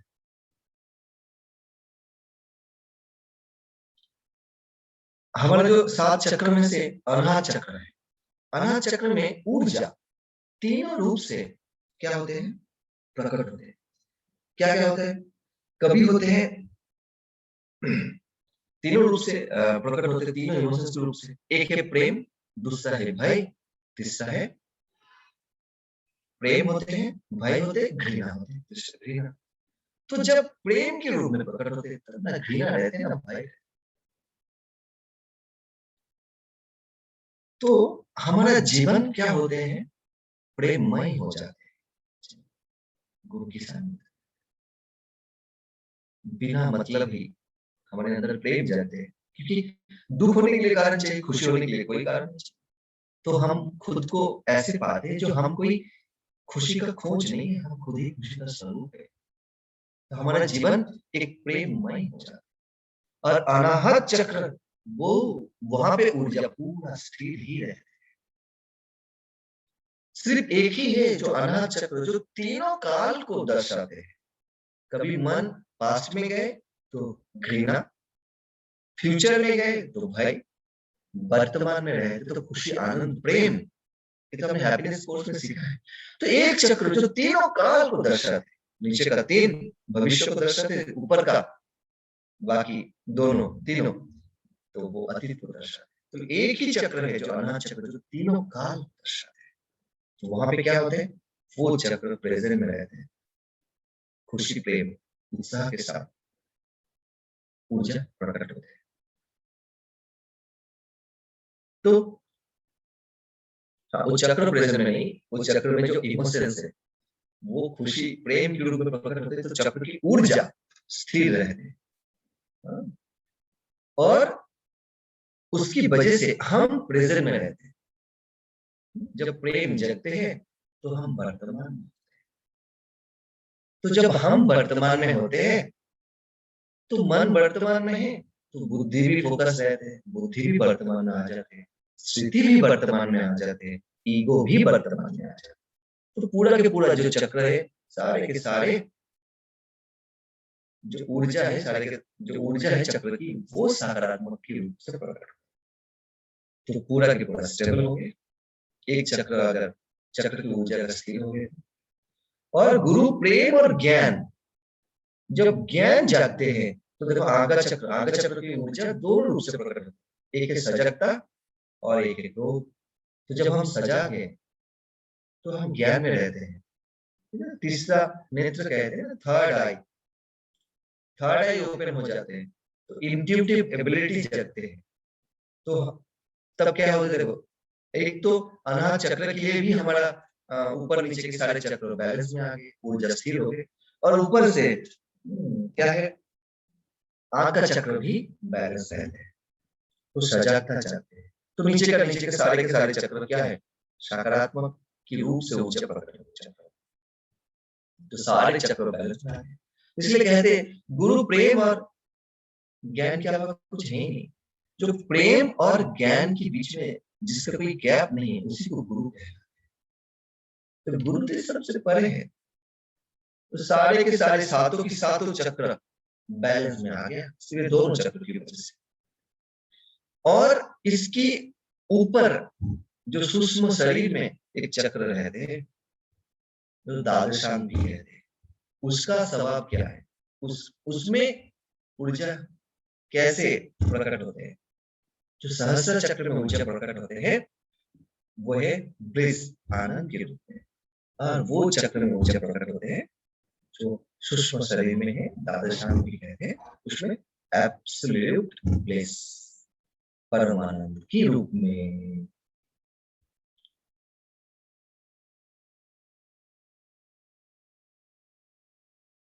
तो जब हम परमानंद के रूप में ऊर्जा प्रकट होते हैं जब हमारे अंदर, वो गुरु तत्व में एक हो जाते हैं। इसलिए कहते हैं जिसमें ज्ञान और प्रेम के बीच में कोई भेद। अब जीवन में कुछ भी करना हो तो दोनों की आवश्यकता है, दोनों की बिना करनी हो। अगर किसी को बदलना भी हो तो आपको दो चीजों की आवश्यकता है, एक ज्ञान भी चाहिए, दूसरा प्रेम भी चाहिए। सिर्फ ज्ञान से आप किसी को बदल नहीं सकते, सिर्फ प्रेम से भी आप किसी को बदल नहीं सकते, दोनों चाहिए। किसी का वार्तालाप बिहेवियर आपको पसंद नहीं आ रहा, तो ये चाहने से कोई बदलेगा नहीं, बदलेगा। आपके अंदर वो बिलोंगिंगनेस चाहिए, जो जो आप हो वो हो, उसमें हमें कोई दिक्कत नहीं। लेकिन आप अगर बदलोगे तो आप जीवन में आगे बढ़ोगे, ये भाव से जब आप चलोगे तभी आप इसको बदल सकते हो, और तभी आप कुछ कर सकते हो जीवन। हर जगह में देखो तो प्रेम चाहिए, ज्ञान चाहिए, दोनों चीज चाहिए सफलता है। ज्ञान और प्रेम को जब हम एक साथ में लेके चलते हैं, दोनों के बीच में जब कोई गैप नहीं रहते, तभी हम गुरु तत्व में एक हो जाते हैं। अभी अभी तक कितने लोगों को समझ में आ गया जो जितने बात बोले।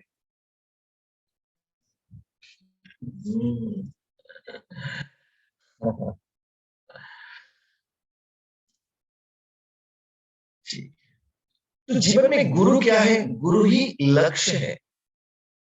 जीवन में गुरु को ऐसे लक्ष्य कहलाते हैं। जीवन में गुरु क्या है, गुरु ही लक्ष्य है। गुरु लक्ष्य मतलब क्या, मतलब वही है, आपसे गुरु लक्ष्य मतलब गुरु को प्राप्त करना। गुरु तो शरीर है ही नहीं, शरीर धर्म तो है ही नहीं, पहले ही पता है। तो गुरु के साथ मिलना, गुरु के साथ फोटो निकलना, ये लक्ष्य नहीं है। उसी तत्व में एक होना ही लक्ष्य है। तो जब आप उसी तत्व में एक हो जाओगे तो आपके अंदर प्रेम भी जाएगा, ज्ञान भी जाएगा, और आप दृश्य से हट के दृश्य में टिकोगे। जीवन आपका प्रेममय हो जाएगा, लाइफ सेलिब्रेशन हो जाएगा, तो आप खुश रहोगे और आप दूसरे को भी खुशी दोगे।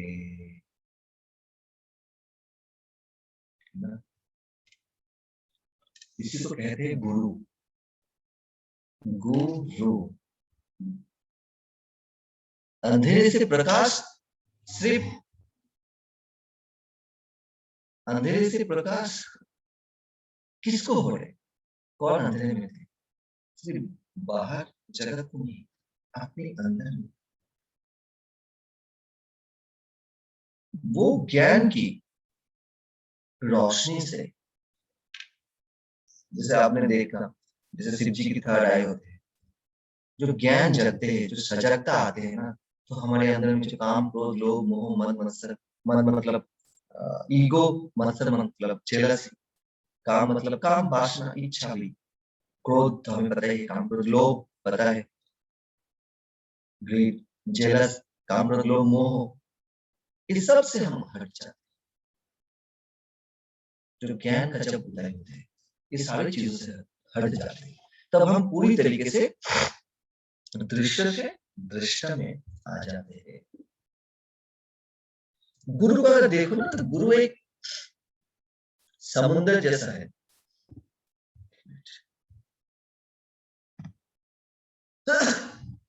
तो गुरु एक समुद्र जैसा है। समुद्र में हम जाते हैं, बहुत कुछ करने के लिए जाते हैं, है ना? कोई जाते हैं घूमने के लिए, कोई जाते हैं मछली पकड़ने के लिए, कोई जाते हैं नहाने के लिए, कोई समुद्र के किनारे पे जाके हवा खाते घूमते रहते हैं, ये भी होते हैं, सब कुछ करते हैं। तो बहुत सारे लोग हैं, बहुत कुछ कारण के लिए जाते हैं। ठीक उसी तरीके से गुरु का उदय भी हमारे जीवन में होते हैं। गुरु के पास भी हम लोग आते हैं, बहुत कुछ कारण के लिए आते हैं। कोई सोचते हैं हमारा इच्छा पूरी हो जाएगी, गुरु के साथ रहने में हमें आनंद भी लगते है, तो अपनी इच्छा को पूरी करने के लिए गुरु के पास आते हैं।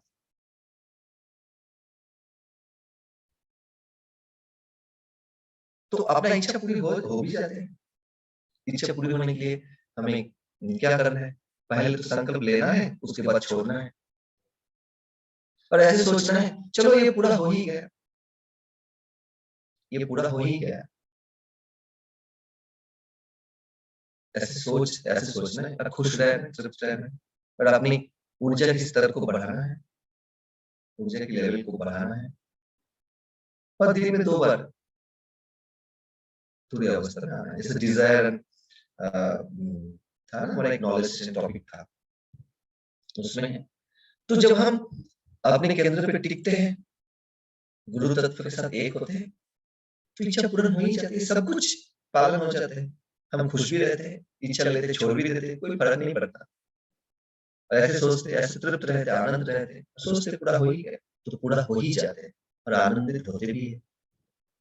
और सब कुछ जगत जब अच्छा नहीं लगते, दूसरा कारण क्या है? जगत जगत इतना अच्छा नहीं लगता, जगत जगत इतना अच्छा नहीं है, तब भी हम गुरु के पास आते हैं, क्योंकि हम दृश्य में बहुत फंस जाते हैं। दृश्य में ज्यादा अटक गया तो फिर भयभीत हो गया, क्रोध में आ गए, लोभ में आ गए, परेशान हो गए, सब कुछ पाके भी कुछ भी नहीं पाया जीवन में, ऐसे सब कुछ मिलके भी, क्योंकि ये सब भौतिक सुख है। तो भौतिक जगत कंफर्ट लाइफ की जरूरत है, लेकिन जीवन में कभी आध्यात्म नहीं आया, उसका साथ चला नहीं, तो उसके लिए गुरु के पास आते। कोई जीवन में ज्ञान प्राप्त करने के लिए आते हैं, सोचते चलो गुरु के पास जाते हैं ज्ञान प्राप्त करने के लिए।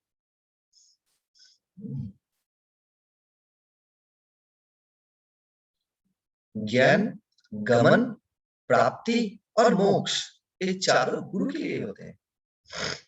तो ज्ञान प्राप्ति के लिए आते हैं, तो ज्ञान का उदय तभी होते हैं जब हम अपने केंद्र पर टिकते हैं, तो वो भी हो जाते हैं गुरु के पास, है ना? तो पहले अभी बता रहे थे ना, तो ज्ञान का उदय कब होता है? जब हम अपने केंद्र पे टिकेंगे, स्थिर रहेंगे, तभी ज्ञान का उदय होता है, तभी ज्ञान को हम जीवन में पालन कर सकते हैं, अप्लाई कर सकते हैं, प्रयोग कर सकते हैं, निधिध्यास में होते हैं, और वो समझ भी पाते हैं। कब? जब अपने केंद्र पे टिकते हैं, तो गुरु के पास जो आते हैं, गुरु तत्व के पास, तो ज्ञान का उदय हो जाते हैं। और कोई इच्छा हो, कोई मतलब कुछ लक्ष्य हो, या कुछ इस तरीके से, वो गुरु के साथ बांटने के लिए भी आते हैं। तो गुरु के साथ, गुरु तत्व के साथ एक हो गए, तो हम में और गुरु में कोई भेद नहीं है। तो वो जो लक्ष्य है तो बांट ही है, वो तो कुछ इसके अलावा तो कोई चारा ही नहीं। कोई आते हैं सिर्फ सेवा करने के लिए आते हैं, चलो हम सेवा करते हैं और गुरु का भी थोड़ा सेवा करेंगे, उसके लिए आते हैं। तो जब गुरु तत्व के साथ एक होते हैं तभी वो सेवा कर सकते हैं अच्छे से, क्योंकि उसको जीवन में कुछ नहीं चाहिए। क्या चाहिए? खुशी, आनंद, तृप्ति, वो सब मिल ही गया। उसी में जब अपने केंद्र पे जब टिक ही गए, दृश्य से हट के जब दृश्य में टिक गए, तो उसको सब मिल ही गया। तो सेवा से उसको कुछ चाहिए नहीं, सेवा से उसको कुछ नहीं चाहिए जीवन में। सेवा करना क्यों जरूरी है? अगर ऐसे सोचे तो देखो, सेवा से तो पुण्य अर्जन होता ही है, तो उसी पुण्य से हम ध्यान की गहराई में उतरते हैं। कभी ध्यान की कमी, ध्यान अच्छे से नहीं लगता तो देखना कभी पुण्य का कमी तो ना होगे, पुण्य कमी तो ना होगे। तो इसके लिए हम फिर से सेवा करते तो पुण्य प्राप्त होते, उससे फिर से हम ध्यान की गहराई में उतरते। सेवा से रजोगुण शांत होते, उससे फिर से हम ध्यान की गहराई में जा पाते। ऐसे बहुत कुछ है सेवा के बारे में हमने बताया। तो देखो, सबसे जो बड़ी बात है ना, जो हम सेवा से हमें कृपा मिलते हैं, आशीर्वाद मिलते हैं, जिससे हमारे सारे कर्म धुल जाते हैं, इस रास्ता और भी सहज होता है, सरल भी होता है, इसलिए हम सेवा करते हैं। तो सेवा किसको कहते हैं? जिसके बदले में हमें कुछ नहीं चाहिए, वो सेवा है। तो ये तो एक भाव है ना, इसको जब हम सेवा के माध्यम से बार बार प्रयोग करेंगे जीवन में ना, तो वो भाव मजबूत होते जाएंगे। ज्ञान तो है, सेवा करने से पुण्य होते, सेवा उसको कहते हैं, सेवा उसको कहते हैं, सेवा करने से पुण्य में हम ध्यान की गहराई में जाते हैं, ये तो सब है। लेकिन ये ज्ञान जीवन में मजबूत होने के लिए सेवा की आवश्यकता है, क्योंकि हम दृश्य जगत में फंसे हैं, दृश्य से हमें दृष्टा में आना है। ओके, तो जब हम सेवा करते हैं हमें बदले में कुछ नहीं चाहिए, इसलिए सेवा करते हैं। तो ये जब हम रोज करते हैं, ये भाव हमें क्या होते हैं, हमारे जो पर्सनल लाइफ है उसमें भी अगर हमें कुछ मिले या नहीं मिले, कुछ पाया या नहीं पाया, कोई फर्क नहीं पड़ता उसमें भी। तो ये भाव भी मजबूत हो जाता है, क्योंकि पूरा दिन भर हम सेवा करते हैं। सेवा इतना, इसलिए सेवा इतनी इम्पोर्टेंट है। तो पूरा दिन जब हम सेवा करते हैं या रोज जब हम सेवा के साथ हम कंटिन्यू जुड़े रहते हैं, तो क्या होता है, उसी भाव के साथ होते हैं, हमें कुछ नहीं चाहिए। तो हमारा पर्सनल जीवन में भी अगर हमें कुछ मिला या नहीं मिला, कुछ पाया या नहीं पाया, उसमें भी हमें कोई फर्क नहीं पड़ता, क्योंकि वो भाव मजबूत हो जाते हैं। वो भाव जब मजबूत होते हैं तभी हम अपने केंद्र पे टिकते हैं और गुरु तत्व के साथ एक हो पाते हैं। तो गुरु के पास आते हैं क्यों? सेवा भाव के लिए, तो वो भी होता है अच्छे से। और गुरु के पास आते हैं क्योंकि हम गुरु का अंश भी है, इसके अलावा हमारे पास कोई ऑप्शन है ही नहीं, इसलिए हम गुरु के पास आते हैं, इसके अलावा कोई ऑप्शन है ही नहीं। क्योंकि हम में और गुरु में कोई भेद नहीं है, जो हम है वही वो है, हम एक ही है। आत्मा, गुरु और परमात्मा में कोई भेद ना करो, आत्मा, गुरु और ईश्वर में कोई भेद ना करो, तीनों एक ही है, उसी से बना हुआ है, उसी का अंश है। और उससे भी ऊपर क्या है, हम में और उसमें कोई भेद नहीं है। जैसे हमारे अंदर जो छिपा प्रकाश है वो गुरु है, वो गुरु तत्व है। गुरु तत्व मन के साथ, चांद के साथ आया हुआ जो शरीर है उसको गुरु कहते हैं। तो हमारे अंदर में जो छिपा प्रकाश है वो भी गुरु है। तो जैसे हमारे अंदर गुरु रहते हैं, गुरु के अंदर भी शिष्य ही रहते हैं, क्योंकि शिष्य और गुरु में कोई भेद नहीं है। गुरु कभी अपने आप को अलग समझते ही नहीं, इसलिए शिष्यों को कहते हैं अंतवासी। गुरु के अंदर में वो वास करते हैं। हमारे अंदर गुरु है तो गुरु के अंदर भी वही है, शिष्य ही है, हम ही है। ये अलग है ही नहीं, क्योंकि हम और उसमें कोई भेद है नहीं, हम जो है वही है।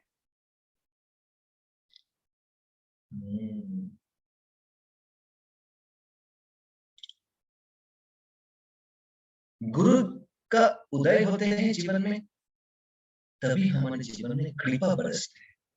कृपा, कृपा क्या है? कृपा उसी को कहते हैं। हाँ, अभी तो कृपा किसको कहते हैं? कृपा उसी को कहते हैं जिसके बदले में आपने कुछ किया नहीं है, उसी को कृपा कहते हैं। आपने कुछ किया नहीं, वो कृपा है। कृपा पाने के लिए आपने ना कुछ किया, ना जिसका जिसका आप योग्य नहीं हो, जो पाने के लिए आपने कुछ किया नहीं है, उसी को कृपा कहते हैं। जो आपको मिल गया ऐसे ही। तो जीवन में जब गुरु का उदय होते हैं, तब कृपा बरसते। क्यों? कृपा तो ऐसे भी था, पहले भी था, अभी भी है। लेकिन जीवन में गुरु उदय होते हैं तो कृपा को हम अच्छे से रिसीव कर पाते हैं, क्योंकि कृपा की जो पात्रता है वो बढ़ जाती है।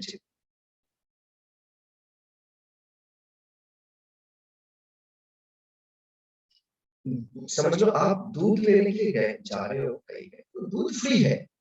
तो दूध फ्री है मतलब ये नहीं है जो आप लेके घर आ सकते हैं। दूध लेकर आना है तो आपको एक पात्र लेके जाना पड़ेगा, है ना? एक पात्र तो लेके जाना पड़ेगा, तभी वो तभी वो आप उसको लेकर आ पाओगे। जो पात्र लेकर गए उसमें जो छेद है, उसको छेद नहीं होना चाहिए। छेद है तो उसको बंद करना पड़ेगा, तभी आप पूरा दूध आप लेके घर आ सकते हैं। तो कृपा तो बरस रहे हैं, लेकिन जीवन में जब गुरु का उदय होते हैं, कृपा बरसते मतलब है पात्रता बढ़ जाती है। पात्रता में जो छेद था वो पूरा हो जाता है। ऐसा होते हैं जीवन में। कृपा कैसे प्राप्त होते हैं? कृतज्ञ सेवा से, साधना से, सत्संग से, और कृतज्ञता जो भाव है, जो कृतज्ञ हो जाए, कृपा बरसती है। सिंपल। कृपा तो है ही, कृपा है इसलिए तो सेशन चल रहे। कृपा है इसलिए आप आरडब्ल्यू में कोर्स किया है, सेशन में बैठे हो ज्ञान सुनने के लिए गुरु की बात। कृपा तो है ही, लेकिन आप इसको तभी पकड़ पाते हो जब आपके जीवन में गुरु का उदय होते हैं, पात्रता बढ़ जाते हैं अच्छे से। कुछ हम करते हैं उसके बदले में हमें कुछ मिलता है, तो वो कृपा नहीं कह सकते, वो कृपा नहीं है, क्योंकि हमने कुछ किया, पुरुषार्थ, उसके बदले में कुछ मिला, तो वो कर्म का फल है। कृपा तो वही है जो हमने कुछ किया नहीं, जिसका आप योग्य भी नहीं हो, कुछ किया भी नहीं, लेकिन आपको मिल गया, वो कृपा है। वो पाने के लिए भी आपको सेवा, साधना, सत्संग, गुरु की आवश्यकता है। जहाँ पे मैंपन खत्म हो जाते हैं, मेरा मेरा मेरा क्या होगा, मुझे क्या मिलेगा, ये मैंपन जहाँ पे खत्म हो जाते हैं, वहीं पे कृपा शुरू होते हैं। और जब हम मैंपन कब खत्म होते हैं? जब हम गुरु तत्व के साथ एक हो जाते हैं, तो कोई मैंपन नहीं रहते। रहते हैं क्या? एक बूंद पानी समुद्र में गिरने के बाद वो खुद समुद्र बन जाता है। एक नदी समुद्र के साथ मिलने के बाद नदी समुद्र बन गई। उसी तरीके से हम जब गुरु तत्व के साथ मिल जाते हैं, तो हमारा अस्तित्व मिट गए। अपना अस्तित्व मिटा तो जग जीता, जगत को आप जी। अपना जहाँ पे कोई अस्तित्व ही नहीं है, वहां पे मैंपन कहाँ से आते? मैंपन रहती, क्या असम्मान है, क्या असम्मान है, सब उनका ही है, उनका ही देन है। शरीर भी उनका ही देन है, सांस भी उनका ही देन है, और जो भी सम्मान असम्मान जो भी होते, जो भी मिल रहे, सब कुछ उनका दिया हुआ प्रसाद ही है। इसी भाव से जब रहते, मैंपन भी खत्म हो जाता। और जब मैंपन खत्म हो जाते तो कृपा बरसते हैं। इतना कृपा बरसते हैं जो गुरु आपको छप्पर फाड़ के देते हैं। तो हम छप्पर का मेरामत करते ही नहीं है, क्योंकि गुरु जब देते हैं वो छप्पर फाड़ के ही देते हैं। छप्पर फाड़ के अगर देंगे तो छप्पर को ठीक करने के लिए जरूरत ही क्या है? हमारा छप्पर तो है ही नहीं, वो है ही गुरु का। तो भाई फटा रखे, छत लगा दे, क्या फर्क पड़ता है? कोई फर्क पड़ता ही नहीं, है ना? तो गुरु जब देते हैं तब छप्पर फाड़ के ही देते हैं। इसलिए कहते हैं जीवन में जब गुरु होते तो कृपा बरसती। मतलब कि आप गुरु तत्व के साथ एक हो गए तो कृपा बरसा हो गई, क्योंकि आपका मैंपन खत्म हो गया ना, नहीं है ना, कृपा बरसे। और गुरु की जीवन में उदय होने से क्या होते हैं? ज्ञान, गमन, प्राप्ति और मोक्ष, चारों मिलते हैं। ज्ञान, गमन, प्राप्ति और मोक्ष। तो ज्ञान तो आपको बता दिया, ज्ञान का उदय होते, क्योंकि हम जब स्थिर होते तभी ज्ञान का उदय होते। गमन, आगे गति मिलते हैं। गमन मतलब आगे बढ़ पाते हैं, उनकी कृपा से ही होते हैं। आप आगे तभी बढ़ पाते हो जब जीवन में गुरु होते हैं। कैसे बढ़ोगे? गुरु के बिना कोई गति नहीं।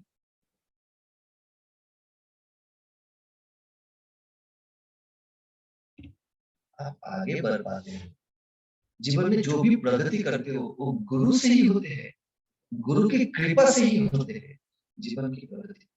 तो ज्ञान भी उदय होते हैं, गमन भी। गमन हम तभी होते हैं जीवन में जब आप अस्तित्व के साथ स्तर को वर्तमान में रख पाए, जितना रख पाते हो, सात चक्र को आप जितना बैलेंस में रख पाते हो, सात चक्र की जो ऊर्जा, उतना ही आप जीवन में प्रगति कर। ये तभी संभव है जब आप गुरु तत्व के साथ एक होते हैं, है ना? तो आगे बढ़ पाते हैं। तो ज्ञान के साथ साथ गमन भी होते हैं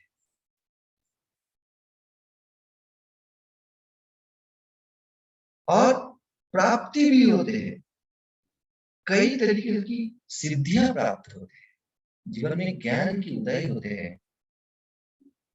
आपको पता भी नहीं कृपा से क्या क्या प्राप्त होते हैं। आप देखें ना, जो आपका प्रतिभा है वो आप और भी अच्छे से कर पाते हो तो प्राप्ति होती है जीवन में। हर जगह में, हर क्षेत्र में आपका प्राप्ति होती है, आप पाते रहते हो, इतना प्राप्ति होती है। प्रेम भी आप पाते हो क्योंकि आप खुद ही प्रेम का स्वरूप हो। तो जब आप जो रिफ्लेक्ट करते हो वही आपके पास आता है। गुरु एक आईना जैसे है। अब खुद दुखी हो तो गुरु को भी ऐसे लगेगा। आप खुद कोई गलती किया हो, अपने आप को कोस रहे हो, गिल्ट में हो, तो गुरु के पास जाओगे तो ये गुरुदेव आपकी गलती से शायद नाराज है, कि गुरु एक आईना जैसा है। गुरु नाराज नहीं है। आप मिरर के पास में गए तो वही देखा, वही प्रतिबिंब आपके सामने आया। तो हम जब प्रेममय हो जाते तो प्रेम भी आपको इतने ही सारे मिलते, आप संभाल नहीं पाते। आपका केयरिंग, शेयरिंग, सब कुछ, पूरा जीवन प्राचुर्य में भर जाता, वैभव में भर जाता, खुशी तृप्ति में भर जाता। तो सब कुछ आप पाते। और मोक्ष,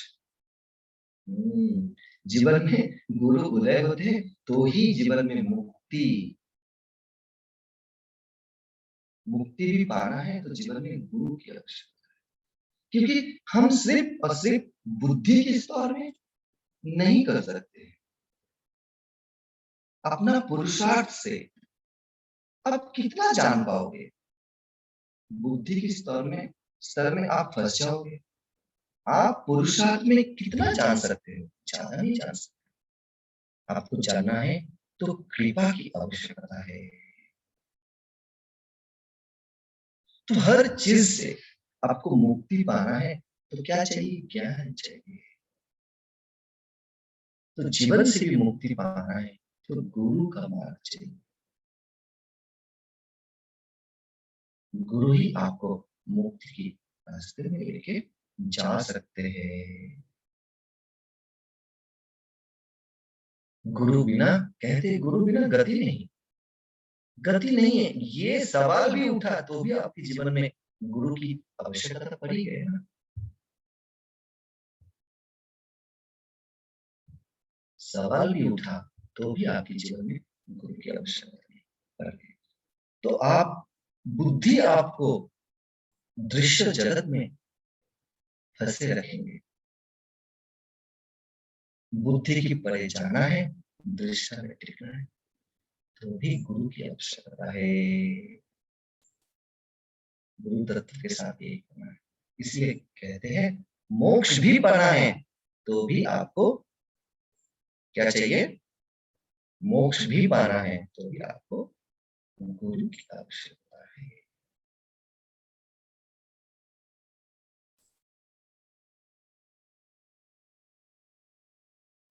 ऐसे सोचते गुरु खुश है, संतुष्ट है या नहीं है हमारे ऊपर, हमारे काम में। गुरु तो ना संतुष्ट थे ना असंतुष्ट थे, कुछ भी नहीं, कुछ नहीं होता। अब कुछ भी कर लो, आपको कुछ करने से या नहीं करने से गुरुदेव कुछ नहीं होता। गुरु संतुष्ट हुआ तो भी वो गुरु नहीं हो सकते, गुरु असंतुष्ट हुआ तो भी वो गुरु नहीं हो सकते। तो आपने कुछ किया उसकी वजह से उन्हें संतुष्ट हुआ, गुरु ऐसे हो ही नहीं सकते। आप कुछ भी हो वो आपको आलिंगन करे।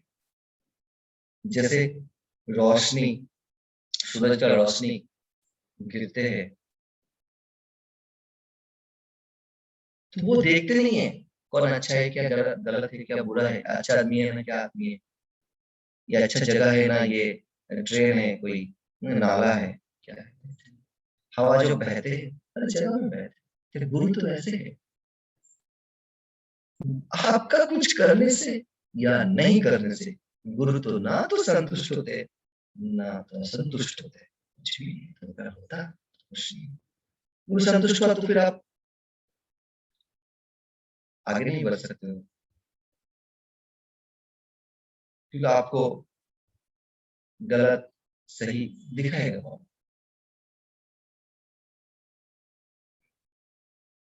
असंतुष्ट हुआ तो भी आप भी आगे नहीं बढ़ पाओगे। तो आपको उत्साह करने का अच्छा काम के लिए, अच्छे कुछ के लिए। गुरु तो दोनों से परे होते हैं, उनको ना जज ही करते, शब्द ही उनके लिए मतलब गलत है। ये गुरु ये दोनों की परे है, दोनों की परे है।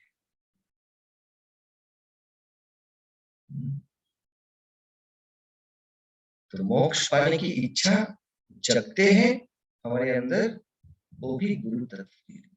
गुरुदेव बोलते हैं जीवन में अगर कभी मोक्ष पाने की इच्छा जगे, मुमुक्षुत्व जगे, तो अपने आप की पीठ को थोड़ा ऐसे करो, थपथपाओ, तुम भाग्यवान हो।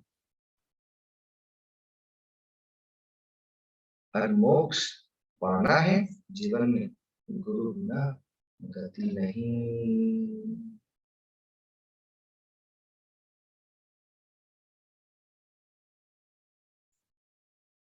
समझ रहे? गुरु बिना गति नहीं, तो गुरु चाहिए। गुरु कौन है? हमारे अंदर में जो छिपा प्रकाश है वही गुरु है।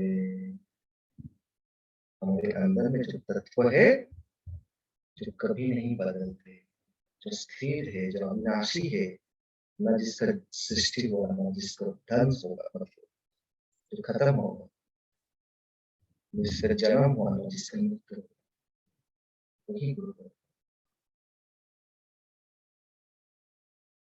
ठीक है,